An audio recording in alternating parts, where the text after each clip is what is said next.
Paano nga ba gamitin ang Precinct Finder ng COMELEC kung saan malalaman mo na rin kung yung status mo ba is active or deactivated? Ibig sabihin, pwede ka pa bang makaboto sa paparating na eleksyon? Tara, pag-usapan natin.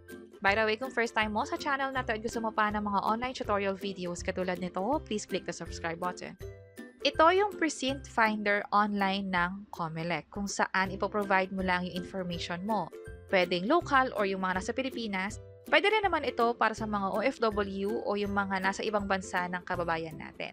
Pumunta muna kayo sa website ng COMELEC para sa Precinct Finder. That's precinctfinder.comelec.gov.ph. At kapag nandito na sa website, i-click lang itong continue.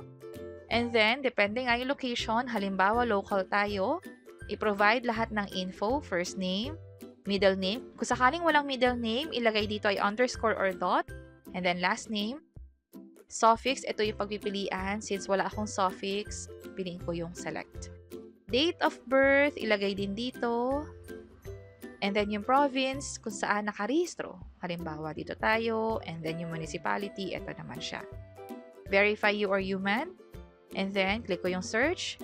Pag okay na, proceed na tayo. Pero kung gusto nyo i-double check yung information, tap nyo lang tong edit. Sa akin, okay na. Tap ko tong proceed.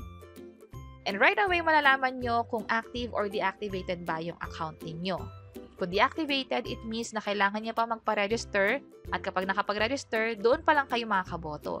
Kapag naman active, ito paparating na eleksyon, pwede nang bumoto, pumunta lang sa school or sa presinto na naka-indicate sa account ninyo para makaboto nga sa paparating na eleksyon. And that's it. Ganun kadali gamitin ang Precinct Finder ng COMELEC. Online lang, gamit ang phone or computer, pwede nang gawin.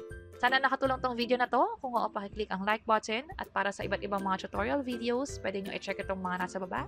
Sana makatulong. See you sa mga next videos.